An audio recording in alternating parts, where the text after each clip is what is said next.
बोलिए गौरी गोपाल भगवान की जय जय श्री राधे श्याम।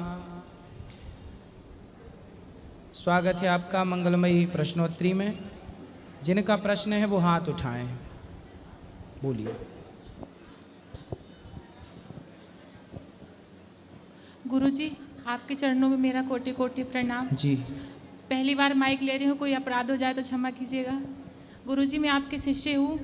3 साल पहले मैंने आपसे गुरु दीक्षा ली है।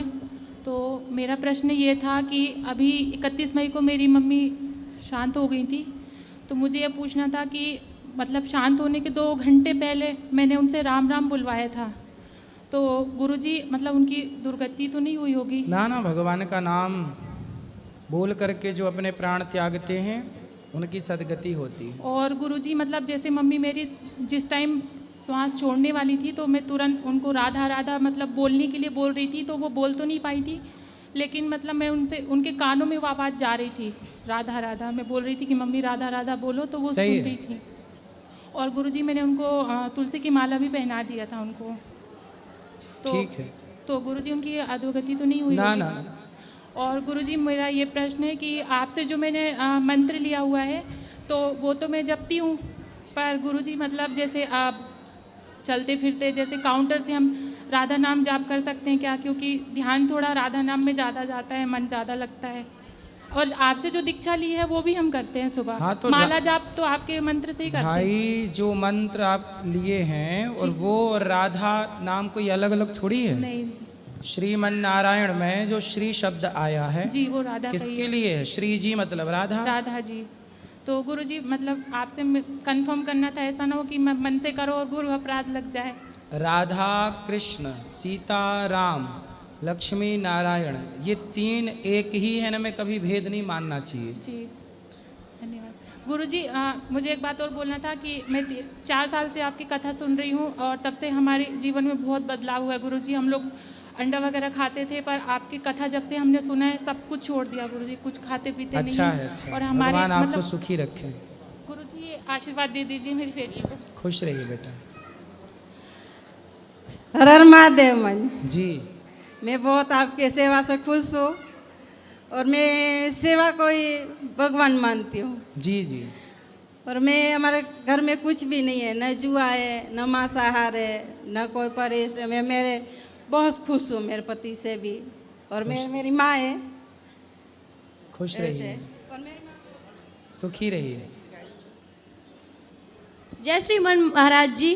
जय श्री नारायण। कैसे हैं आप? कृपा अच्छी है महाराज जी, हमारा ये प्रश्न है कि किसी के मन में अगर भक्ति भाव जगाना हो तो उसके लिए क्या किया जाए? जैसे हमारा कहना है कि सत्संग कराइए। जो व्यक्ति सत्संग करता है वो व्यक्ति अपने आप भक्ति भाव में डूब जाता है। जो व्यक्ति सत्संग नहीं करता वो कोरा है, कोरे कागज की तरह।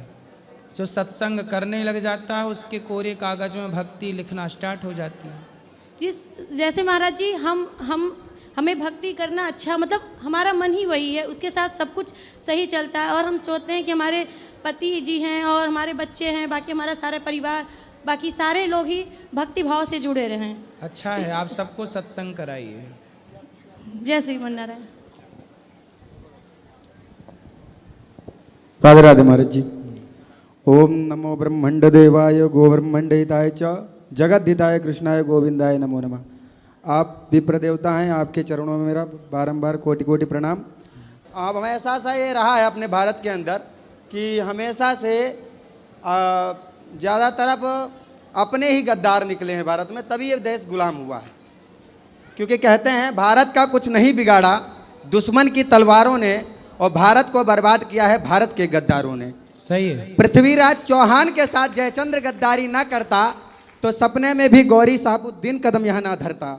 और सोमनाथ पर अगर पुजारी दिख रहा था कायरता ना, तो गजनी का महमूद खजाना यहाँ के धन से भरता ना। और ईसाइयों की तादाद बढ़ाई बेहुदा प्रचारों ने, मीडिया वाले, ईसाइयों की तादाद बढ़ाई बेहुदा प्रचारों ने, और भारत को बर्बाद किया है भारत के गद्दारों ने। भारत का कुछ नहीं बिगाड़ा दुश्मन की तलवारों ने, और भारत को बर्बाद किया है भारत के गद्दारों ने। सही, बहुत सुंदर। और मैंने आपको और थोड़ी सी रील्स मैंने देखी है कि आपके पुतले जलाए जा रहे हैं, वो क्या उसको बोलते हैं, लिव इन रिलेशनशिप। हाँ, लिव इन रिलेशनशिप जी, हमें तो बोलना भी नहीं आ रहा है तो उनके लिए कहना है, ये भारत संस्कृति से हट करके जो विदेश संस्कृति अपना रही हैं, तो उनसे कहना है कि इंसान के कंधों पर इंसान जा रहा है, इंसान के कंधों पर इंसान जा रहा है और कफन में लिपटा हुआ कुछ अरमान जा रहा है। और जिनको सुकून ना मिला इस भारत की संस्कृतियों से, वो सुकून की तलाश में शमशान जा रहा है। वाह। जिनको सुकून यहाँ नहीं मिल पाया, इस भारत की पवित्र भूमि पे नहीं मिल पाया, वो कहीं सुकून ढूंढे नहीं मिलेगा। सही है। ये भारत की पवित्र भूमि है, ये भारत की ऐसी पवित्र भूमि है, जितने भी देवता हुए, जितने भी देवी यहीं प्रकट हुए, यहीं पे जन्म लिए। और लोग विदेश जाने की सोच रहे हैं, विदेश सही है। की संस्कृति अपनाना सोच रहे पश्चिमी हैं। देश जो हैं, अमेरिका, लंदन, जापान, पेरिस, वो सब भारतीय परंपरा को अपना रहे हैं और अपने लोग वहाँ की परंपराओं को अपनाने लग गए। जी, और मर्यादा में रहना सीखो, और फिर आने वाला समय ऐसा ना हो कि बाद में आपको पछताना पड़े कि उस समय हम महाराज जी की बात मान जाते, प्रेमानंद जी महाराज जी की बात मान जाते, अनिरुद्धाचार्य महाराज जी की बात मान जाते, तो आज हमको पछताना ना पड़ता। तो आज समझ जाओ, अभी मौका है, फिर बाद में कोई नहीं समझाएगा। और हम आप जनता से कहना चाहते हैं कि अगर जो कोई महाराज जी का विरोध करता है, अगर जो कोई महाराज जी का विरोध करता है, सत्य बात पे विरोध करता है, क्योंकि सत्य हमेशा कड़वा होता है, सत्य हमेशा कड़वा होता है। अगर जो महाराज जी के पुतले फूंकता है, तो हम कह रहे हैं यहाँ खुले मंच से हम उसके पुतले फूंकेंगे, खोल के फूंकेंगे, खोल के।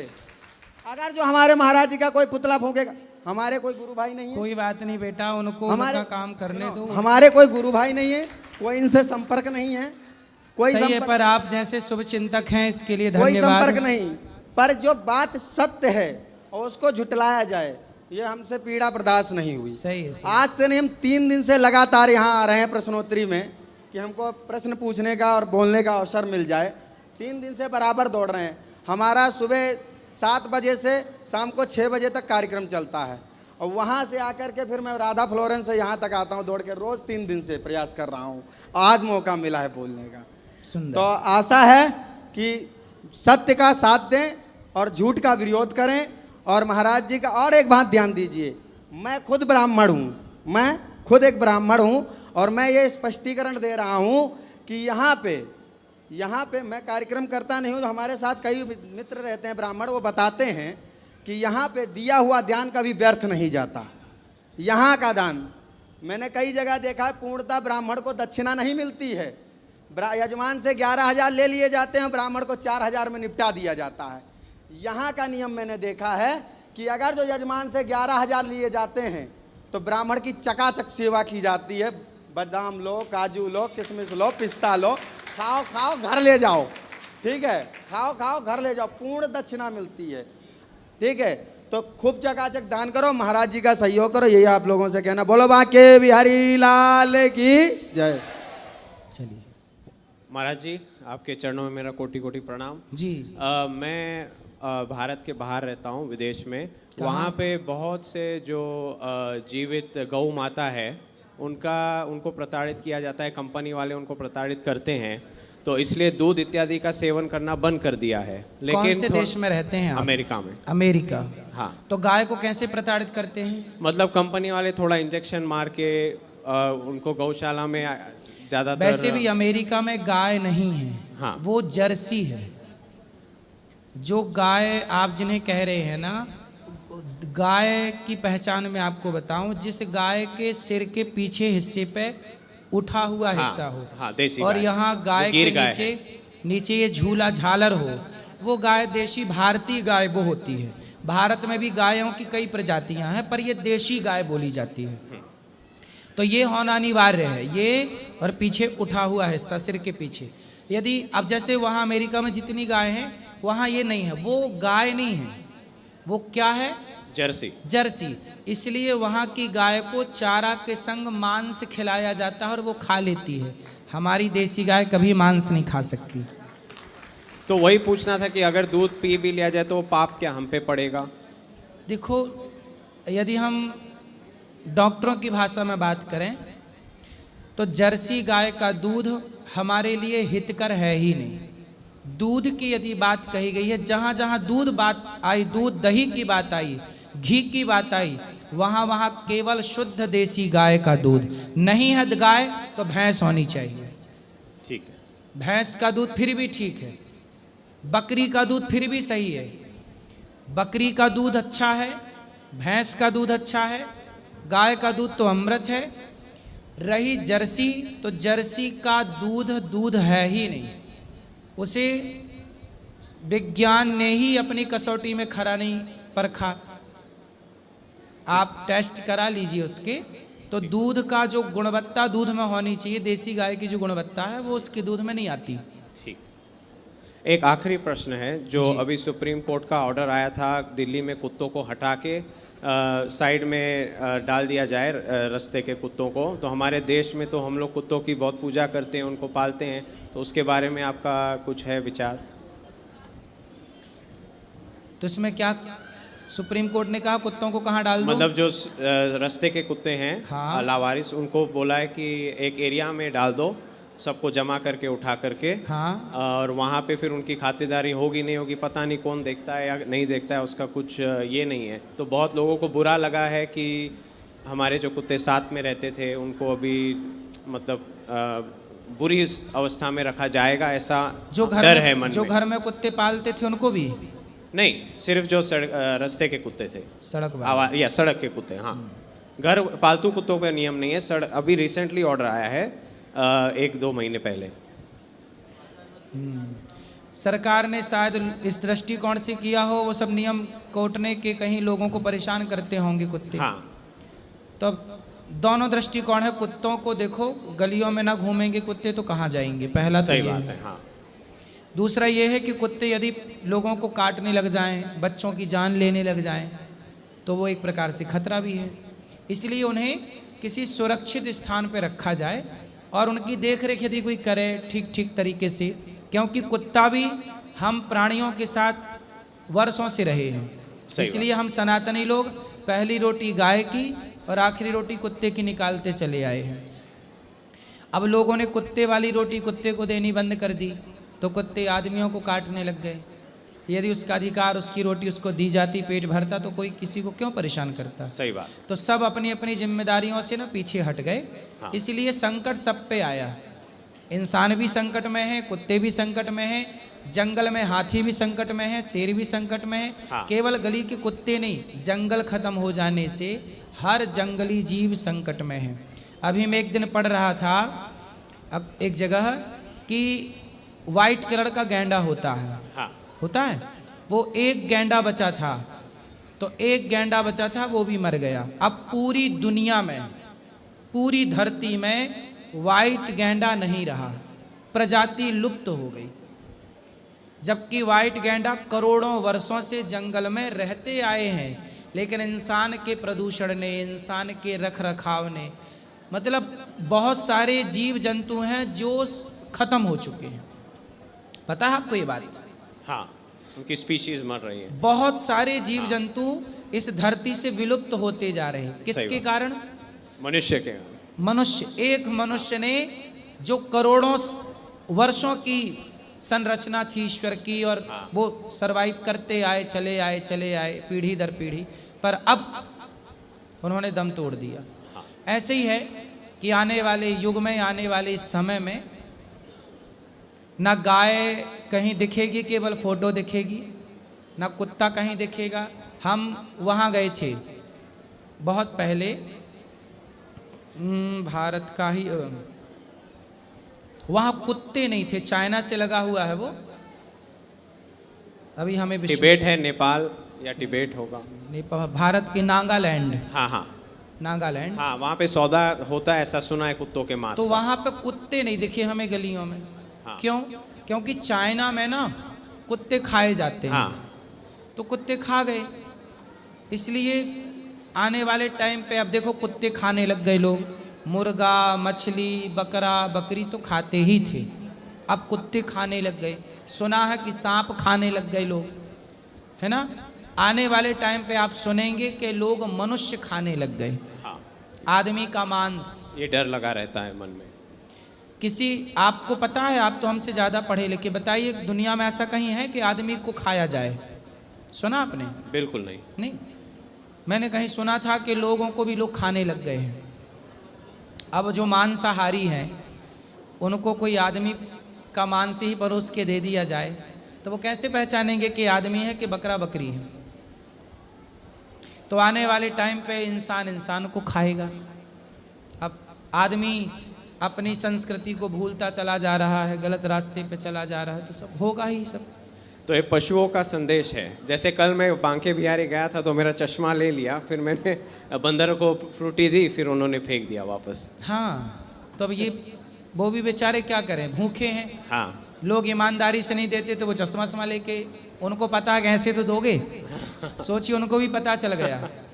अब कुत्ता क्या ले जाए, तो बेचारे कुत्ते को रोटी देते उसकी वाली, तो आज उस पर ये संकट ना आता। सही बात है। ठीक, प्रणाम जी।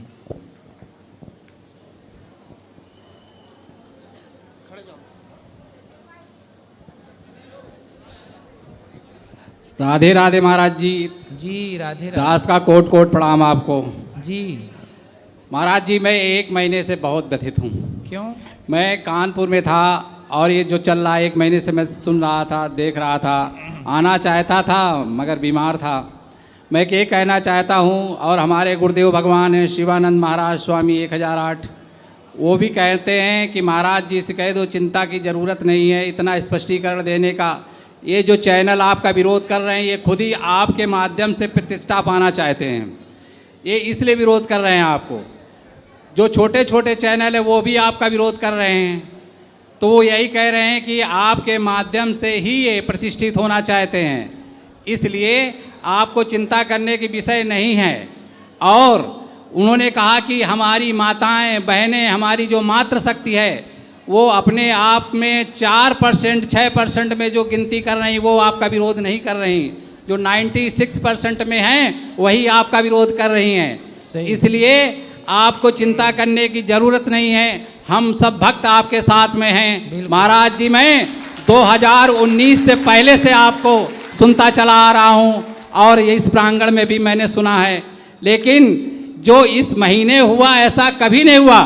मैं इसीलिए आपके चैनल के इस माध्यम से बताना चाहता हूँ कि महाराज जी, आपके ना तो भक्त कम हुए हैं ना आपके चाहने वाले कम हुए हैं, बल्कि ज़्यादा से ज़्यादा बढ़ते जा रहे हैं। मैं समाज में रहता हूँ, समाज में लोग आपका विरोध नहीं, दबी आवाज़ में भी कहते हैं और खुली आवाज़ में भी कहते हैं कि महाराज जी जो कहा वो सत्य है और आज सत्य की आवश्यकता है। सनातन को अगर बचाना है तो आप जैसे जो प्रवचन करते हैं ऐसे ही जब हमारे तमाम कथावाचक प्रवचन करेंगे तभी हमारा सनातन बचेगा। और यही सब जानते हैं, जिस प्रकार अभी भैया ने हमारे बताया कि लोग रोड में विरोध कर रहे हैं, वो आपका विरोध नहीं कर रहे हैं, वो सनातन का विरोध कर रहे हैं। लेकिन आपके द्वारा जो मैसेज गया है उनके तमाम विरोधी खड़े हो गए हैं और 2027 में उनको पता भी चलेगा। मैं यही कहना चाहता हूँ बारंबार कि निश्चिंत होकर आप अपनी कदम आगे बढ़ाए जाएं और हम भक्त सब आपके साथ में हैं। आपको मैं कोट कोट प्रणाम करता हूं। और एक हमारे गुरुजी ने आपसे किया बोलने के लिए कहा है, वो मैं कहता हूं कि ये वृंदावन बंद था, यहाँ पर जो आजकल हमारे बानर सेना जो उत्पात मचाती है, कारण है वो कि भूखे हैं। जब वो भूखे हैं, कोई उनको 2 केला भी डाल के खुश नहीं है और गलियों में जगह नहीं है, तो महाराज जी आपके माध्यम से अपील करना चाहते थे कि आप एक बार मंच से अपने कहें कि जो भी भक्त आते हैं ना ज़्यादा 1-1 दर्जन इन बानर सेना को अगर केला भी खिलाएंगे तो उनका पेट भर जाएगा। मैं इसी के साथ मैं अपनी वाणी को विराम देता हूँ और आपको कोट कोट प्रणाम करता हूँ। सुंदर।